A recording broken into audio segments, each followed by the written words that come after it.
السلام علیکم ورحمۃ اللہ وبرکاتہ. الحمد للہ رب العالمین والصلاة والسلام علی رسول الامین وعلی آلہ واصحابہ اجمعین اما بعد. فاعوذ باللہ من الشیطان الرجیم. بسم اللہ الرحمن الرحیم. اللہ عز وجل واعبدوا اللہ ولا تشرکوا به شیئا وبالوالدین احسانا وبذي القربى واليتامى والمساكين والجار ذي القربى والجار الجنب والصاحب بالجنب وابن السبيل وما ملكت أيمانكم إن الله لا يحب من كان مختالا فخورا. جیسا کہ محترم بھائیوں اور بزرگوں، گزشتہ درس میں بات چل رہی تھی اس مسئلے پر کہ اللہ رب العالمین نے سورہ نساء کی آیت نمبر 36 کے اندر اللہ تعالیٰ 10 حقوق کو اللہ نے بیان کیا، اور یہ 10 حقوق ایسے ہیں مفسرین نے ان 10 حقوق کے بارے میں یہ بات بیان کی کہ جو آدمی ان 10 حقوق کے بارے میں جان لیتا ہے تو اس پر لازم ہے، اس پر یہ ذمہ داری عائد ہوتی ہے کہ وہ خود ان حقوق کو سمجھ کر لوگوں کو اس کی تعلیم دے. تو یہ 10 حقوق آپ کو بتلائے گئے الحمدللہ کل کے درس میں. پہلا حق جو بیان کیا گیا وہ ہے اللہ کی توحید، وَاعْبُدُوا اللَّهَ، آدمی اللہ کی توحید کو اختیار کرے. اور دوسرا حق جو آج کے درس میں بتانے جا رہا ہوں وہ ہے وَلَا تُشْرِكُوا بِهِ شَيْئًا، اللہ کے ساتھ کسی کو شریک نہ کیا جائے. یعنی مطلب یہ ہے کہ اگر کوئی آدمی اللہ کے ساتھ شرک کرتا ہے اس کی ربوبیت میں، اس کے الوہیت میں، اس کے اسماء و صفات میں، تو یہ ایک ایسا جرم ہے کہ اس جرم کے مرتکب کو اللہ رب العالمین کبھی معاف نہیں کرتا ہے. یعنی مطلب یہ ہے کہ جس طریقے سے دنیا میں اگر ہم کسی کے ساتھ حق تلفی کرتے ہیں، کسی کے حقوق کو دبا کر کھا جاتے ہیں، تو اللہ تعالیٰ اس جرم کو معاف نہیں کرتا ہے جب تک کہ آگے والا ہمیں معاف نہ کرے. تو یہ اللہ تعالیٰ کے ساتھ کسی اور کو شریک کرنا، گویا کہ اس کا مطلب یہ ہے کہ اللہ کے ساتھ حق تلفی کرنے کے برابر ہے. اور اگر کوئی آدمی بندوں کے ساتھ حق تلفی کرتا ہے تو جب اللہ تعالیٰ اس کو معاف نہیں کرتا ہے تو سوچئے کہ اگر کوئی آدمی اللہ رب العالمین کے ساتھ حق تلفی کرتا ہے تو اس انسان کا انجام کیا ہوگا، اس کو آدمی جان لے. اور یہ بات بھی آپ جان لیں، قرآن مجید کے اندر اللہ تعالیٰ نے شرک کی قباحت کے سلسلے میں اللہ تعالیٰ نے بے شمار آیتیں نازل کی ہیں. ایسی کوئی آیت اللہ نے قرآن مجید میں نازل نہیں کی جس میں اللہ شرک کے بارے میں اللہ نے بندوں کو ڈرایا نہیں، بلکہ ہر آیت میں اللہ تعالیٰ نے اور ہر نبی نے، ہر رسول نے اپنے لوگوں کو توحید کا حکم دیا اور شرک سے بچنے کی تعلیم دی. اس بات کا آپ جان لیں، شرک کا مطلب یہ نہیں کہ آدمی صرف غیر اللہ کے سامنے سجدہ کرے. شرک کا مطلب یہ ہے کہ آدمی اللہ تعالیٰ کی ربوبیت میں، اللہ کی الوہیت میں اور اللہ کے اسماء و صفات میں کسی اور کو شریک کرے. کیا مطلب؟ ربوبیت میں مطلب یہ ہے کہ آدمی اللہ تعالیٰ کو رب ماننے کے ساتھ ساتھ کسی اور کو رب مانے. اور رب کہتے ہیں رب یرب ربن سے پرورش کرنے والا. یعنی آدمی اگر کسی اور کو یہ سمجھتا ہے کہ نعوذ باللہ اللہ کے علاوہ کوئی اور میں پرورش کرنے والا ہے. کیسے پرورش کرنے والا ہے؟ رزق دے کر، اولاد دے کر، بارش برسا کر. اسی لیے آپ جانتے ہیں اہل مکہ، جو مکہ کے جو لوگ تھے، وہ توحید الوہیت کا انکار کرتے، توحید الوہیت کا انکار کرتے، لیکن ان کے پاس توحید ربوبیت کو مانتے تھے. وہ لوگ، ان سے جب پوچھا جاتا کہ قل من رب السماوات والارض، مکہ والوں سے جب پوچھتے ہیں کہ بتاؤ اے مکہ والوں تو آسمان زمین کا رب کون ہے، تو بولتے ہیں اللہ تعالیٰ. کیا بولتے ہیں لوگ؟ آسمان زمین کا رب کون ہے تو بولتے ہیں اللہ تعالیٰ. لیکن مسئلہ تھا ان کی توحید الوہیت میں، وہ رب کو ایک نہیں مانتے. ان کے 360 بت ہوا کرتے تھے مکہ کے اندر. وہ بارش کا رب مانتے اور کسی اور کو اور رب مانتے، لیکن بات جب الوہیت کی آتی تو الوہیت کے ساتھ شرک کرتے، یعنی اللہ کو ایک نہیں مانتے. اور جب بات آتی ربوبیت کے سلسلے میں تو کہتے، جب ان سے پوچھتے بتاؤ زمین کس نے بنائی، بولتے اللہ تعالیٰ. جب یہ تمام چیزیں اللہ نے بنائی تو تم اللہ کے ساتھ شریک کیوں کرتے ہو؟ تو اس کے جواب میں خاموش بیٹھ جاتے. تو معلوم یہ ہوا کہ اگر کوئی آدمی اللہ کو ایک مانتا ہے لیکن ربوبیت کے جتنے بھی کام ہیں اگر کسی اور کو شریک کرتا ہے تو ایسے آدمی کی توحید مضبوط نہیں ہے. یعنی مطلب یہ ہے کہ آدمی کو چاہیے کہ ربوبیت میں بھی اللہ کو ایک مانے. یہ مطلب یہ ہے کہ اللہ تعالیٰ کو پیدا کیا ہے اللہ تعالیٰ کر رہا ہے اور بارش برسا رہا ہے، یہ تمام چیزوں میں اللہ کو ایک ماننا اور اس طریقے سے اللہ تعالیٰ کو رب معبود کے حساب میں اللہ کو ایک سمجھنا. جتنے بھی اس کے اسماء و صفات ہیں، کیسے اب اسماء و صفات کی مختلف قسمیں ہیں.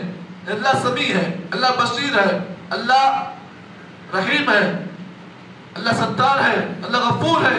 یہ جتنی بھی چیزیں ہیں اللہ کے اسماء و صفات، اس میں اللہ کو ایک سمجھنا. یعنی سننے والا کون ہے؟ صرف اللہ رب العالمین ہے. دعائیں کون سنتا ہے؟ صرف اللہ سنتا ہے. یہ تمام چیزوں میں اللہ کے توحید ربوبیت میں، اسماء و صفات میں آدمی اللہ کو ایک سمجھتا ہے تو تب جا کے اس کی توحید مضبوط ہوتی ہے. تو اللہ رب العالمین دوسرا جو بیان کیا وَلَا تُشْرِكُوا بِهِ شَيْئًا، اللہ نے کہا کہ دیکھو اللہ کے ساتھ کسی کو شریک مت کرو. کس میں؟ الوہیت میں، ربوبیت میں اور اسماء و صفات میں.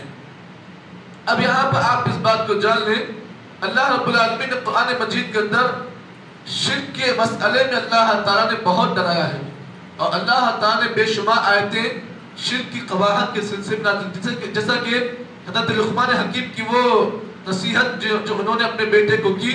سورہ لقمان کی جو پہلی آیتیں ہیں، اللہ تعالیٰ نے ان آیتوں میں یہ بات بیان کی، یا بنی لا تشرک باللہ. لقمان حکیم نے اپنے بیٹے کو بے شمار نصیحتیں کی، اس میں سے ایک نصیحت یہ بھی کی، کہا یا بنی لا تشرک باللہ، اے میرے بچے اللہ کے ساتھ شرک نہیں کرنا. ان الشرک لظلم عظیم، بے شک شرک بہت بڑا ظلم ہے. معلوم یہ ہوا کہ شرک میں یہ ہوتا ہے کہ آدمی اللہ تعالیٰ کو اس کے حق سے ہٹا کر کسی اور کو اس کی جگہ پہ لاتا ہے، اور یہی ظلم ہے. اور اللہ تعالیٰ نے شرک کو بہت بڑا ظلم قرار دیا ہے. یہاں پر اللہ تعالیٰ نے قرآن مجید کے اندر ایک اور مقام پر اللہ رب العالمین نے فرمایا، اور اللہ نے کلیئر طور پہ یہ بات بیان کی، کہا انہ من یشرک باللہ فقد حرم اللہ علیہ الجنہ ومأواہ النار وما للظالمین من انصار. اللہ نے فرمایا دیکھو اے میرے بندو، میرے اس اعلان کو سن لو. یہ میرا اعلان قیامت تک کے لوگوں کے لیے ہے. کیا اعلان ہے؟ انہ من یشرک باللہ، کہ جو کوئی آدمی اللہ کے ساتھ شرک کرتا ہے، اللہ نے کلیئر طور پر بات بیان کی، قد حرم اللہ علیہ الجنہ، اللہ نے اس پر جنت کو حرام کیا ہے، ومأواہ النار، اس آدمی کا ٹھکانہ جہنم ہے، وما للظالمین من انصار. اللہ فرماتے ہیں ایسے ظالمین کے لیے قیامت کے دن کوئی مددگار نہیں ہوگا. معلوم یہ ہوا کہ جو آدمی شرک کرتا ہے دنیا میں بھی اس سے کوئی مددگار نہیں ہوگا، اور آخرت میں بھی اس سے کوئی مددگار نہیں ہوگا. قرآن مجید کے اندر اللہ رب العالمین نے ایک مثال دے کر سمجھائی، کہا کہ اگر کوئی آدمی اللہ کے ساتھ شرک کرتا ہے، اس کی مثال ایسی ہے. اس کی مثال کیسی ہے؟ فَتَخْتَفُهُ الطَّيْرُ وَتَحْوِي بِهِ الرِّيحُ وَمَكَانٍ فِي صَحِيقٍ. اللہ نے فرمایا جو آدمی اللہ کے ساتھ شرک کرتا ہے، اس کی مثال اس آدمی کی طرح ہے جسے ہوا آسمان سے گرا دے، اور تحوی بِهِ الرِّيحُ مکان صحیح. اور اللہ تعالیٰ ایسے آدمی کو قیامت کے دن ایک ایسے مقام میں داخل کرے گا جو بالکل تاریک ہوگا. تو معلوم یہ ہوا اللہ کے ساتھ شرک کرنا ایک بہت بڑا جرم ہے، اور اسی جرم کے سلسلے میں اللہ تعالیٰ نے اور اس کے نبی محمد عربی صلی اللہ علیہ وسلم احادیث کے اندر اور قرآن مجید کے اندر اللہ تعالیٰ نے مختلف مقامات پر اس کی قباحت کو بیان کیا. اب آئیے صحیح مسلم کی وہ روایت جس میں اللہ کے نبی صلی اللہ علیہ وسلم نے تین گناہوں کو اللہ کے نبی صلی اللہ علیہ وسلم نے کبیرہ گناہوں میں سب سے بڑے گناہ آپ نے بیان کیے ہیں. آپ جانتے ہیں کہ اصول کو آپ جانتے ہوں گے. اصول یہ ہے کہ اگر کوئی آدمی جس کی موت کبیرہ گناہ پر ہوتی ہے، بغیر توبہ کہ اگر وہ انسان کبیرہ گناہ کر کر اگر مر جاتا ہے، تو شریعت کیا کہتی ہے؟ ایسا آدمی جہنمی ہے، اس لیے کہ اس کی موت کبیرہ گناہ پر ہوئی. اور کبیرہ گناہ کر کے اگر وہ توبہ کے بغیر مرتا ہے تو پھر وہ اس آدمی کا انجام بڑا خطرناک ہے. کبیرہ گناہوں کی معافی کے لیے توبہ شرط ہے، بغیر توبہ کے معاف نہیں ہوتے ہیں یہ گناہ. لیکن آپ اس بات کو جان لیں، کبیرہ گناہوں میں سے 3 گناہ بڑے کبیرہ ہیں. مطلب یہ ہے کہ کبیرہ گناہ جتنے بھی ہیں، بعض مفسرین لکھتے ہیں کہ کبیرہ گناہ 70 سے زائد ہے، بعض کہتے ہیں 70 سے بڑھ کر ہے. لیکن ان تمام کبیرہ گناہوں کو اگر آپ ایک جگہ جمع کریں تو ان کبیرہ گناہوں کو اگر ایک جگہ آپ جمع کریں، ان کبیرہ گناہوں میں سے 3 گناہ اور سب سے زیادہ خطرناک ہے۔ آئیے وہ روایت آپ کے سامنے پیش کرتا ہوں جس کے راوی حضرت عبداللہ بن مسعود رضی اللہ تعالی عنہما ہے۔ وعن عبداللہ بن مسعود رضی اللہ تعالی عنہ قال سئل رسول اللہ صلی اللہ علیہ وسلم ایو الذنب اعظم، اللہ کے رسول بتائیے کہ اللہ کی نگاہ میں سب سے بڑے گناہ کون ہے؟ نبی اکرم نے فرمایا الا انبئکم باکبر الکبائر، اے میرے صحابہ کیا میں تمہیں کبیرہ گناہوں میں سے 3 بڑے بڑے گناہوں کے بارے میں آپ گناہ بتاؤں؟ صحابہ کا لفظ بتائیے۔ نبی نے فرمایا الاشراک باللہ، پہلا گناہ اللہ کے ساتھ شرک کرنا، حقوق الوالدین، اور دوسرا گناہ کون سا ہے جس میں آج ہمارے نوجوان ملوث ہیں؟ اللہ ماشاءاللہ، اللہ تعالیٰ ان کو بھی ہدایت دے۔ حقوق الوالدین، ماں باپ کے ساتھ حق تلفی کرنا، ماں باپ کی نافرمانی کرنا، ماں باپ کو تکلیف دینا، ماں باپ کو ستانا، ماں باپ کا حقوق نہیں ماننا، حقوق الوالدین، ماں باپ کی نافرمانی کرنا۔ راوی کہتے ہیں وَكَانَ مُتَّكِئًا، نبی جب یہ حدیث بیان کرتے تھے آپ اپنی کمر کو یعنی اپنی پیٹھ کو دیوار پر آپ ٹیک لگائے ہوئے تھے۔ وَكَانَ مُتَّكِئًا، نبی صلی اللہ علیہ وسلم جب اس بات کو کہہ رہے ہیں تو آپ نے ٹیک کو چھوڑ دیا۔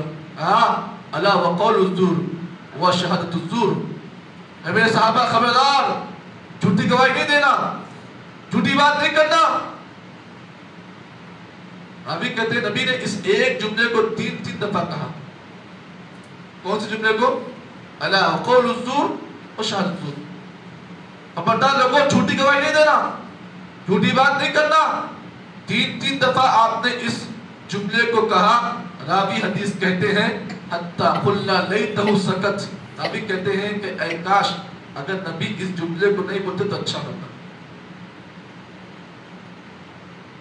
ایک آدمی جو دونوں باتوں کو ٹیک لگا کے کہہ رہا ہے اور تیسری بات پر اتنا اٹینشن موڈ میں ہے تو سوچئے کہ یہ گناہ کتنا خطرناک ہے۔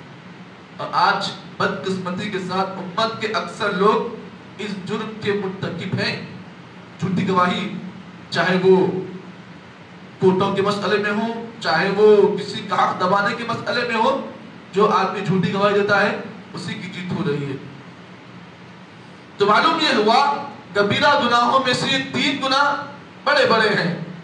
اب آئیے ایک اور روایت آپ کے سامنے پیش کر دوں جس کے اندر اللہ کے نبی صلی اللہ علیہ وسلم نے حضرت معاذ بن جبل کی روایت فرماتے ہیں كنت ردف النبي صلی اللہ علیہ وسلم، میں اللہ کے نبی کے ساتھ ایک سفر میں تھا، میں اور اللہ کے نبی ایک گدھے پر سوار تھے، ایک گدھے پر سوار تھے، سامنے اللہ کے نبی تھے اور پیچھے میں بیٹھا ہوا تھا۔ نبی اکرم صلی اللہ علیہ وسلم نے مجھے سوال کرتے فرمایا اتدری ما حق علی العباد، اے بچے ایک سوال تجھ سے کروں؟ کہا اللہ رسول سوال بتائیے کیا ہے؟ کہا کہ تو جانتا ہے کہ اللہ کا حق بندے پر کیا ہے؟ تو صحابی کہتے ہیں، عبداللہ بن عباس کہتے ہیں حق اللہ علی العباد، کہ بندے کا حق اللہ پر یہ ہے کہ بندہ اللہ کی بات کرے، اس کے ساتھ کسی کو شریک نہ کرے۔ اس روایت میں آپ دیکھیں نبی صلی اللہ علیہ وسلم گدھے کے اوپر بیٹھے ہوئے ہیں، سامنے آپ ہیں اور پیچھے حضرت عبداللہ بن عباس رضی اللہ عنہ۔ اس وقت عبداللہ بن عباس جو ہے غالباً 7 یا 10 سال کی عمر کے ہیں۔ ایسے موقع پر اللہ نے سوال کیا کہ بچے بتا کہ اللہ تعالیٰ کا حق بندے پر کیا ہے؟ تو اللہ کا حق بندے پر یہ ہے کہ بندہ صرف اللہ کی بندگی کرے، اس کے ساتھ کسی کو شریک نہ کرے۔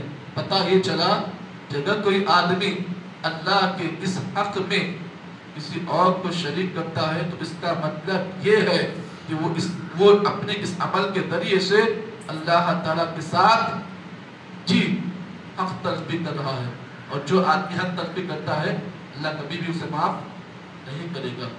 تو معلوم یہ ہوا کہ جب بھی کوئی آدمی اللہ کے ساتھ شرک کرتا ہے یہ ایک ایسا جرم ہے جو اللہ کے ساتھ حق تلفی کرنے کے برابر ہے۔ تو ہمیں اور آپ کو چاہیے کہ کبھی بھی شرک کا جو بھی موقع ہے، چاہے وہ شرک فی العبادات ہو یا شرک فی الاسماء و صفات ہو یا شرک فی الربوبیہ ہو، جتنے بھی ربوبیت ہو یا الوہیت ہو یا اسماء و صفات کے مسئلے میں آدمی شرک نہ کرے، اللہ تعالیٰ شرک کو کبھی معاف نہیں کرے گا۔ اللہ دعا ہے کہ اللہ بلال مجھے اور آپ کو جتنی باتیں بتائی گئی ہیں اللہ صحیح معنی میں عمل کی توفیق عطا فرمائے۔ سبحان اللہ بحمدہ، سبحانک اللہم بحمدک، اشہد ان لا الہ الا انت، نستغفرک و نتوب الیک۔